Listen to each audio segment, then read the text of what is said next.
আজকে আমরা জেনে নেব একটা হেলদি লাইফস্টাইল পেতে গেলে ডেডিকেশনের পাশাপাশি ডিসিপ্লিন হওয়াটা কতটা জরুরি।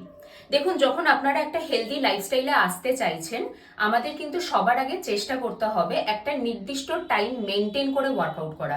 নির্দিষ্ট টাইম মেনটেন বলতে আমি কিন্তু ডিউরেশন ওয়াইজ বলছি না, সকালের টাইমটা আমি ওয়ার্কআউট করছি, বা আমি বিকালের টাইমটা করছি, বা আমি দুপুর বেলাতে কমফোর্টেবল, বা আমি সন্ধ্যাবেলাতে কমফোর্টেবল। তো এভরিডে ওই টাইমটাই মেনটেন করুন।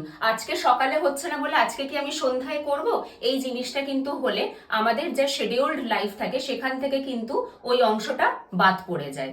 তো যতক্ষণ না অবধি এটা আমাদের এভরিডে পার্ট না হয়ে দাঁড়ায়, আমাদের লাইফের পার্ট না হয়ে দাঁড়ায় ওয়ার্কআউটটা, ততদিন কিন্তু এই টাইমটা মেনটেন করা জরুরি। সেকেন্ডলি কিন্তু আমাদের ফুড নিয়েও কনসিয়াস থাকতে হবে। আমাদের কিন্তু প্রচন্ড পরিমাণে ডিসিপ্লিন হতে হবে টুয়ার্ডস আওয়ার ফুড। আমি যখন একটা গোল সেট করব, সেই গোলটাকে অ্যাচিভ করতে গেলে আমার যেরকম টাইপের ফুড দরকার এবং আমাদের নিউট্রিশনিস্ট আমাদেরকে যেভাবে সাজেস্ট করছে ফুডটা ইনটেক করতে, আমরা কিন্তু সেভাবেই করব। আমার ইচ্ছা হলো চলো আমি তো টোটাল এত ক্যালোরির খাবার নিয়েছি, তো আমি এই ক্যালোরি কাউন্ট করে খাবারটা রাখছি। আমি সাপোজ ওয়েট লুজের মধ্যে আছি, আমার 1200 ক্যালোরি লাগবে, তো আমি এক টাইমে 1200 ক্যালোরির খাবার খেয়ে সারাদিন না খেয়ে রয়েছি।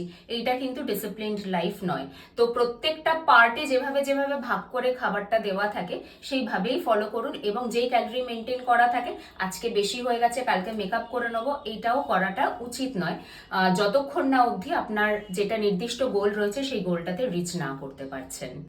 তাই হেলদি লাইফস্টাইল পেতে আপনারা ডেডিকেটেড থাকুন, পাশাপাশি ডিসিপ্লিনডও হন।